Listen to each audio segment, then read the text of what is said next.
Imagine playing games on your phone. Now you get reward points for playing those games. But now imagine that you can actually trade off those gaming points and reward points to get Amazon vouchers. Sounds impossible, right?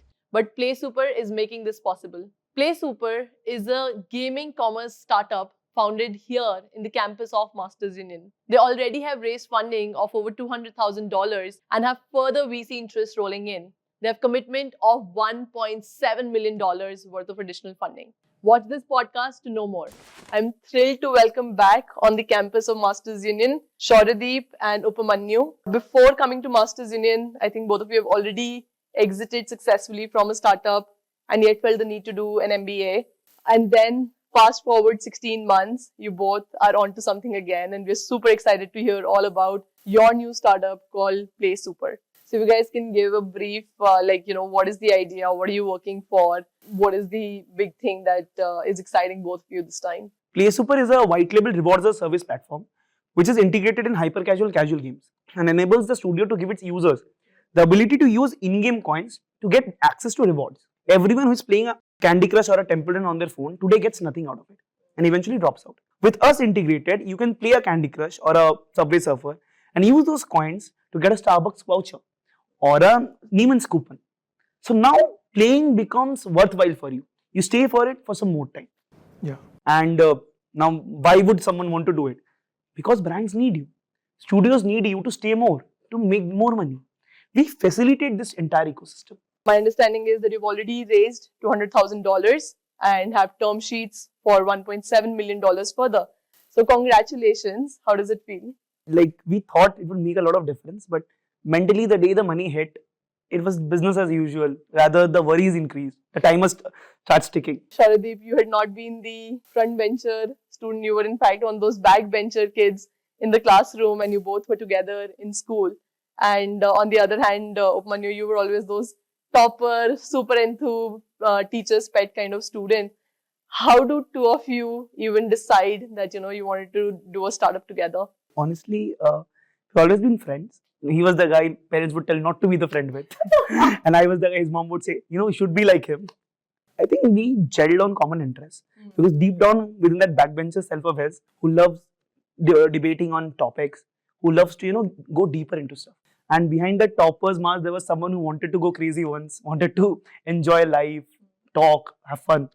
So I think that kind of gelled us. And the day we started to do a business together, I think Shaurya can define how in class 10 what happened. Yeah. I think one thing that was very similar between us was we always wanted to build something of our own, like something that people will use, people like us. So in class 10, we were just done with our examinations, and people won't believe I saw a web series called Pictures. And I thought that let's just start something. And we created a blog on WordPress. And we were calling it mail bloggy. Like anybody anonymously can write something. Because on Facebook, you get a lot of hate. So I was 16 years old. I thought, let's just put it out there and people can start writing. So we did that. And Upamanyu was the first guy I went to and I said, this is what I'm building. Can you join me? Okay. And I think the clear thesis for us was, let's just spread the word and people will start writing. I think that was the start. Within 6-7 months, we were just going to tuition centers and distributing pamphlets that come right to on this platform. And people can subscribe to you for free. 3,000 writers within, I think, 3 to 4 months, all students. And it was really a rage. But again, I think Upamanyu had to be again a topper. So he left. And so when Upamanyu left, there was no company. So yeah, and again we started studying and then class 12 came in there. Now that we look back to that, there was this funny thing I did. Back in that day, two kids would write mails to each other. Hi CEO, what is the status of this? They're like, hi CEO, what is the... We would have those mails. And years later, I taken a screenshot of it someday. So back then, when Lecture Notes acquired CollegeShala, and we were having a conversation, Google Photos pops it up. And I put out a lovely post on LinkedIn. Those 16 years old had no idea that once Make Play CEO and CEO would actually one day build a multi-million-dollar company where they were actually CEO and CEOs. What was, your previous company doing? And I know you'd raised funding for that and then you exited. To touch upon your startup journey, and then post that, despite having exited successfully, why did you still feel the need to come to Masters Union? We were in second year of our college. I was doing BCom from a pretty easy average college and I was an engineer. I think the students around me, they were from like remote part of West Bengal, some Jharkhand, Bihar. And I could see that buying books was a really difficult task for them because I was still from a fine family. So I thought, if I am thinking twice before buying these books, which will be obsolete after 6 months, what about them, right? They did not even have the money to come to Calcutta to study. The basic problem was, let's not make them buy books. I told Upamanyu that why don't we do this? We'll just go to the professors because they love me and they'll give me their content, then handwritten notes, and I'll just put it online for 20 rupees a chapter. This was the basic thesis, and we thought that this might help them. So again, I told this to Upamanyu. Upamanyu used to always question me, like any idea I used to throw at him, he used to question me, like why this, why not this. This was the first time he never questioned. He was like, fine, let's do this. The best thing that we did was we launched. We launched with 5-6 chapters, like 10 subjects each, and we thought that let's give it a try. All those professors, we used them as references. So CollegeShala was a notes repository for non-engineering undergraduate students, because I thought that I knew BCom students, BBA students, let's help them, right? And it's also easy to create a syllabus around them. That was CollegeShala, and we ran CollegeShala for almost 2 years. Then thankfully, when we were building CollegeShala, we knew that lecture notes was India's largest notes marketplace. And because of the kind of scale that we got at CollegeShala, it was around 500,000 users. We did very little revenue, but the number of users coming in was really high. Lecture notes acquired us. It was almost over $1 million deal. And thanks to the aggression that we showed them at CollegeShala, we were named the founders of lecture notes. And we entered lecture notes, it was a different world because lecture notes was doing around 2.2 million users, more than $1 million in revenue. And I think that was really life-changing for us. We had a team of around 100 people back then. And we were given the task to raise money because we needed money. The best part was that was the first big round. We raised $2.5 million from Canada for lecture notes. And I think that was really life-changing. What we learned at lecture notes was how to operate under pressure and at scale. And yeah, Scale was a very big thing. And here also I'll say the power of manifestation. So we have WhatsApp chat screenshots of when we started CollegeShala, that very market research, that there's a cool company called Lecture Notes. We should be like them, they're great. Wow. And 2 years later, we were them. Always keep your eyes open. There's always something around. And I still remember, so the reason CollegeShala happened was one night after all of this was done and we were supposed to enter an accelerator. And I got a call from Shouradeep. Okay, I think everything's going too fast. I don't think we should actually take this step. We'll do it later. We'll start study go. And I don't know, I'd watched some Wall Street and a few other movies and I was super charged. I tell him, do you have balls of steel? Yes, we'll do it. And we did it. After a 15-minute conversation, he's like, I think so, let's try it out. And that push, we had no idea would result in that 30,000 rupees we started with. We convinced everybody to work for us for free. Not advising that, but. And that resulted in a company which at its peak was valued at like $15 million, Lecture Notes. That was too crazy for us. Honestly, post the tech bust, we were acquired founders, to be very honest, and we had a very limited equity in the company. And in certain cases, the board didn't align with the way we were thinking, and we respected that decision. And we didn't want to build at that point of time a B2B tech business. We thought we were great at B2C. So we decided, we are 22, and we have lived our journey for 4 years. It's a good time to rethink, take a break, understand the better pleasures of life, and we took an exit. Masters Union, honestly, was thanks to a senior in C3, who was my ex-college senior. I was researching about Masters Union from back in 2020. I was following all articles, all the things that had happened. I was really excited with the idea. I call him up and he's like, bro, I'm here. You can come in. I come in, we meet Pratham, we have an hour-long conversation. And back in our mind, we were thinking, okay, and this was before the exit. We were thinking, okay, why not an MBA? I don't care about the MBA, but I love the approach, the teaching cycle. This was essentially something we would do every day. So the exit happens, and exit happens on like 15th March. 30th March is the last date of filling the R2 application. And I call him, bro, let's fill it up. So when I am coming, he's like, bro, I'll come. I'm like, chalo, karte. We put in the application. And then the next 30 days, I'll be very honest, I was the one who was not confident about getting in. He's like, bro, you have no idea, we should get in. But again, great interviews happened, the entire thing happened. And you'll not believe us, on the last date of April is, I think, when we both of us received the offer letter. Just the next day, we were supposed to join 2 companies as senior management. The letter comes in, mine comes in, I call him, he's driving. I'm like, bro, I think I got it. What's about you? He's like, bro, let me stop the car. He stops that on the road and he's reading from above. He's like, bro, I don't think so. I'm like, bro, open the letter. Niche likha hota hai, accepted. And he scrolls through and like, we got it. Yeah, like, okay, let's take this step. Let's upskill ourselves again. Let's gather knowledge, gather networks. Why not? I think every young founder should at one point go into a business course, because we know how things are done. We may not know the terminologies. We may not know the better approaches. The pedigree is also important. I'll be very honest. I'm going contrarian here, but pedigree is important. And the alumni and the connects you can gather. Immense. Two of our investors in the captive is my professor Bhupesh sir and our college's founder Pratham. That's because of the network. I know this has not been an easy journey, even in your previous startup.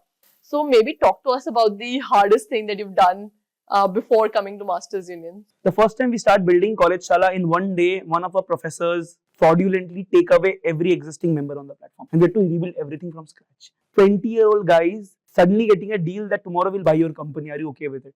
That's a low. That's a low because we don't know where the next round is going to come. We feel we are trapped. The wires were not coming in. There was some issue, something stuck up, some deal was getting left open. To round that up in 15 days, sort it out, and this is being sorted between US, Canada, and India. I think for a 21 or 22-year-old, getting that pressure, and we have no one to talk to apart from us two and our third co-founder. Only we know what's happening, and we have to keep a smiley face in front of everybody else. I have no idea how we did that. That's too difficult. I think as an entrepreneur, you have to evolve every day. We both know there are some things either of us are not good at. And I think we try to make ourselves better there while keeping our strengths intact. You have to keep doing it. And I think the biggest thing as when you know, in a startup, don't look for an idea, don't look for anything.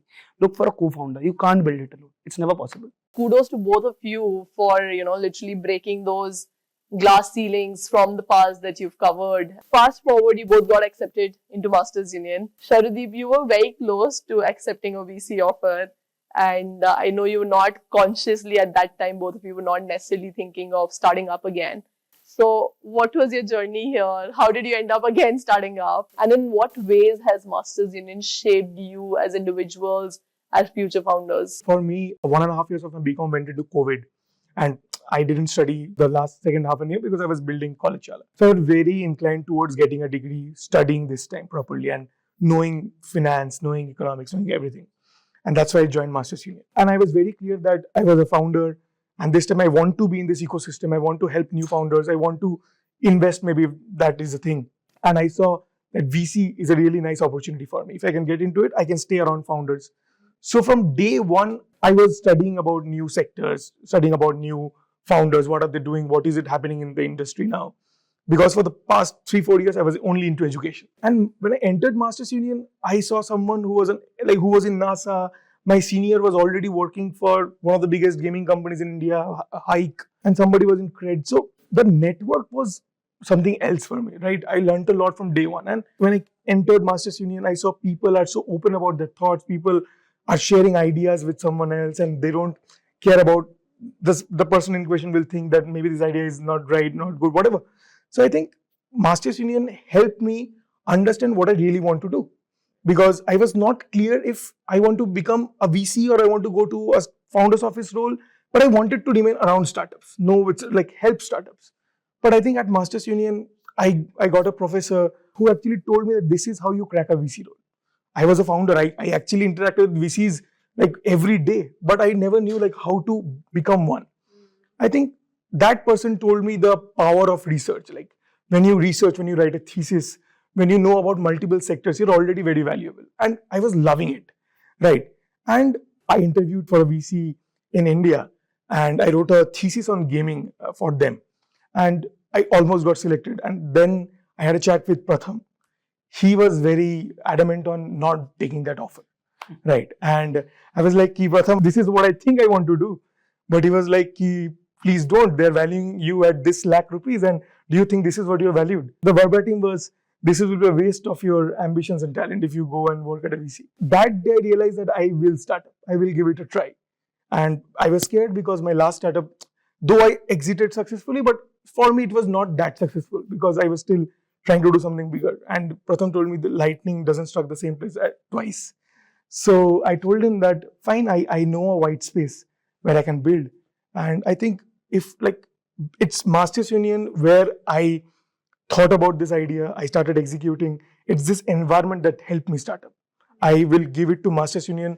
Like every credit goes to Masters Union for PlaySuper. Because if not Masters Union, I would have been working for another edtech somewhere in Bangalore or Gurgaon. And today when I'm living this life, building PlaySuper, I love it. When eventually Shaura at one point comes to me and tells me, Pratham has told me this. Like, interesting, okay. But tell me what you want. And he told me that, that, okay, why can't we give it a go? Because VIP was coming. And I think VIP actually helped us get our brains in one place, put that urgency in us that okay, you need to start exploring theses, trying to counter the white space, questioning it, figuring everything out and start. We went with 2-3 ideas, tried to cap ceilings. So I think for me the journey was like that, and I would actually tell people that observe and be open to stuff. I've seen a lot of people be very constricted in Masters Union, in my batch also, that we want to do consulting, we want to do this. I'm like, what if something was better and we just didn't know about it? So I would say 6 months, like it's a 1 year degree, ideally 1 year, 16 months. 6 months explore the way we did. And then what I went wrong, I would say honestly, the next 6 months should be razor sharp focus. And now I have decided this, I'll achieve it. Shauro, if he decides on one thing, he'll go full on it, full ride on it. He'll go in deep details, which he's great at. I can't go into deep details. I have ADHD and I distract myself a lot. But I tried exploring the finer things, the broader picture. And I think that is how we complement each other also. Upamanyu, you touched upon VIP for the audience because these are jargons that we use internally. Tell us about the venture initiation program. You've been founders before. It's not like you've not done this before. How did that really help you? How did it impact your overall startup journey? And finally, from there to actually starting to raise again. VIP, guys, is venture initiation program.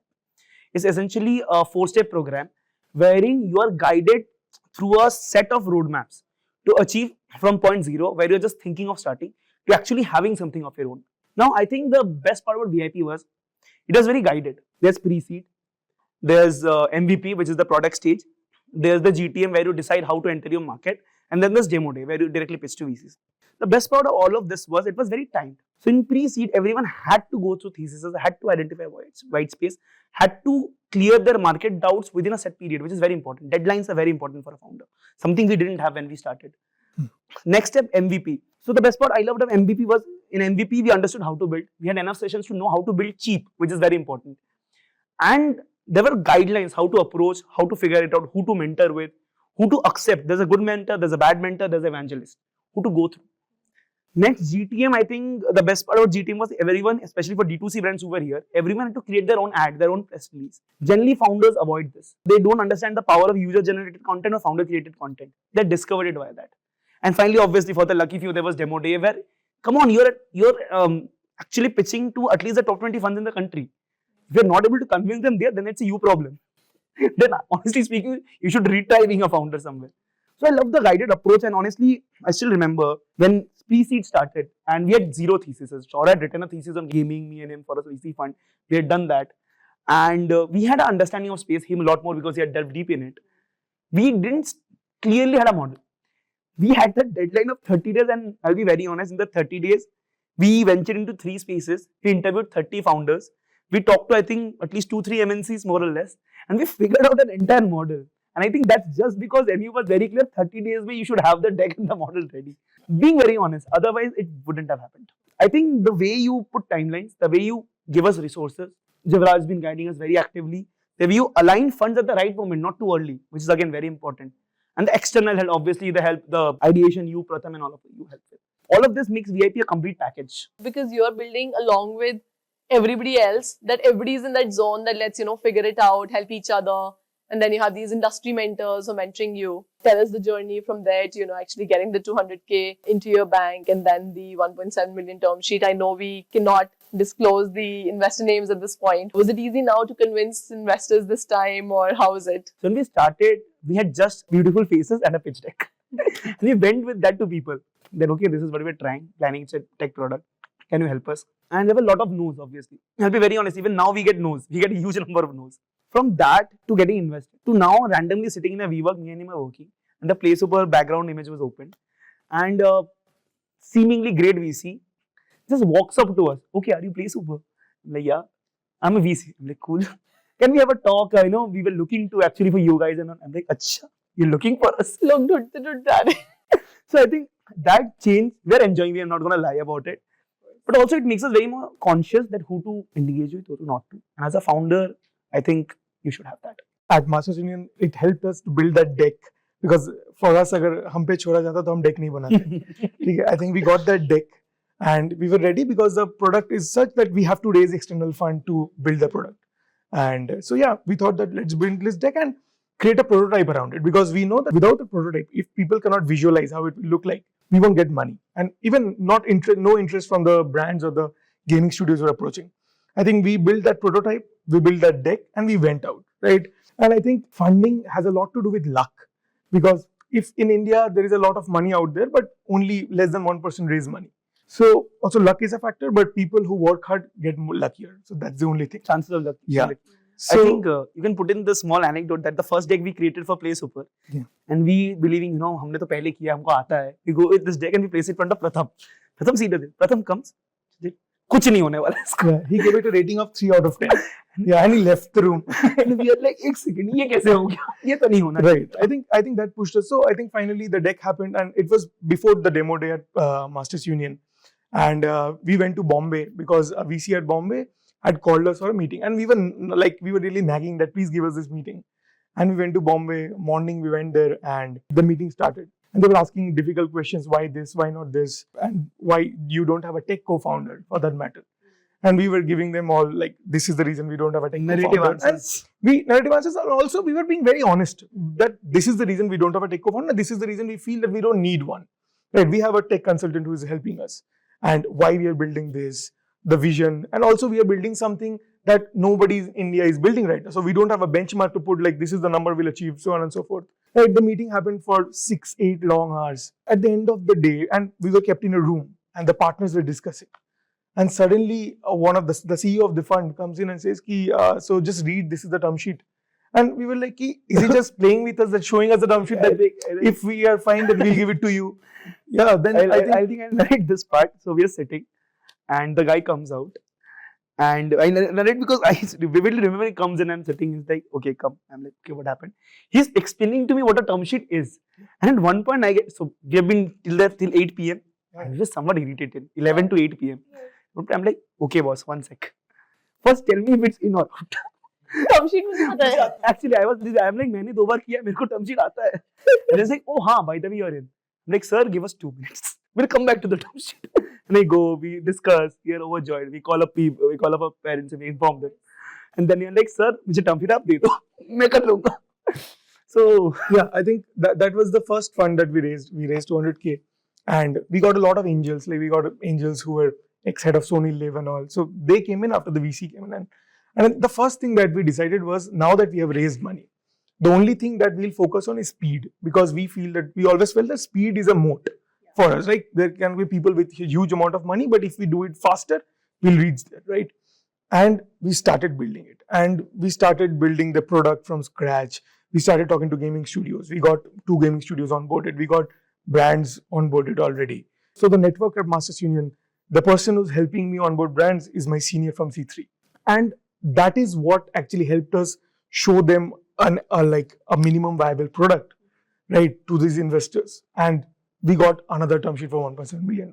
So we are still thinking that, do we need this money right now? Because we have money in the bank. We know that what kind of leverage that we can have if we build this product, like get it to version 1 or version 2. So now we are focusing on that. Like it's really stressful for us to think also that if 12 months down the line, we won't be able to run this. So we need cash, but we are also thinking about the product so that we can get a nice product out there and get traction. I think the answer would be, we need the right kind of cash. Yeah. That is very important. Smart money has to be there. Of course. Also, I would say, coming from where we are now, raising money is actually the easiest thing. Building a business is the hardest one. That and building a business over the years. I think those are the hardest points and people should not forget it. I've seen first time founders majorly focus on raising money or being happy कि पैसे आ गए. Like वही problem है, पैसे आ गए. Yeah, now it's no more like I don't have an excuse to say कि ये नहीं हो रहा है. Any final thoughts of how you see your next few years from here? We feel that the next thing for India, where like internet is out there, there are 700 plus million smartphone users. There are 450 million mobile gamers in India. Like the next decade for India is gaming. Like Indians are playing games on mobiles, right? So now we feel PlaySuper can become India's first G-commerce company. So social network is a passive way of interacting with media. Gaming is an active way of interacting with media. They spend 12 hours a week. We feel tomorrow when a gamer wants to buy a slipper or maybe a dress from Amazon, they'll play games, they'll earn points, they'll buy it using that. So the entire vision is to make sure that gamers play games to win, play games to shop, and eventually G-commerce can be a thing. I think we are working towards that. In the next 5 years, I can say we'll be the biggest conduit in the gaming world and brands, because Unlike how the Western media portrays it, a gamer is not a kid with headphones on sitting in his mom's basement sipping Mountain Dew. A gamer is people like me, you, the people behind the camera. Correct. They are the people who shop. They are the people who interact. And I think any other way of brand interaction in mobile is very lame. Why not play Subway Surfer? The train should be branded IRCTC. The coin should be Coke. And on winning every 10 coins, a Coke coupon should pop up. And while you are at it, and while you have earned enough via all of this, you should directly link it to the next store where you can go and shop in between. Or the shirt power button which you took, that can be a real shirt which is earned and shopped to your home. So I think the gamers listening to this must be super pumped right now. All the hours that they'll be spending gaming will actually be well rewarded, and not just with coins which are in the virtual world, but with like physical goodies coming their way. And it's a great platform and way to integrate branding and companies coming in integrating with the gaming world. Good luck to you both, and we're always excited to be part of your journey. Thank you. Thank you so much for doing Thanks a this lot. with us. Thank you.